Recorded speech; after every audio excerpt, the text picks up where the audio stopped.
સમાચાર મળી રહ્યા છે કે જ્યાં ગુજરાત વિધાનસભાના બજેટ સત્રની જાહેરાત થઈ છે। 1 થી 29 ફેબ્રુઆરી સુધી મળશે બજેટ સત્ર। 2 ફેબ્રુઆરી વિધાનસભામાં રજૂ થશે ગુજરાતનું બજેટ। કામકાજ 24 દિવસોમાં મળશે કુલ 26 બેઠકો। ગુજરાતની વિધાનસભા હવે ફિઝિકલમાંથી ડિજિટલ બની છે।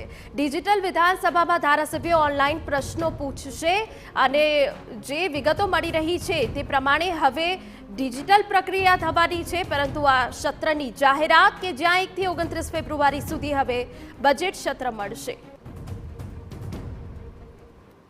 1 ફેબ્રુઆરીથી 29 ફેબ્રુઆરી દરમિયાન ગુજરાત વિધાનસભા ચાલશે। ખાસ કરીને કામકાજ માટેના જે દિવસો નક્કી કર્યા છે રજાના દિવસો સિવાય તે બધા દિવસોની અંદર કામકાજ અહીંયા ચાલશે। 2 દિવસ દરમિયાન 2 સત્ર, બાકી બધામાં એક સત્ર માટેનું અત્યારે હાલ આયોજન કરવામાં આવ્યું છે।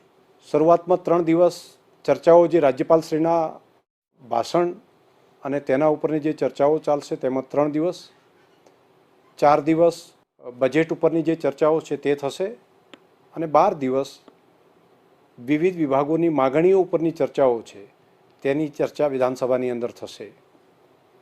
2 ફેબ્રુઆરીના રોજ બજેટની રજૂઆત વિધાનસભાની અંદર કરવામાં આવશે।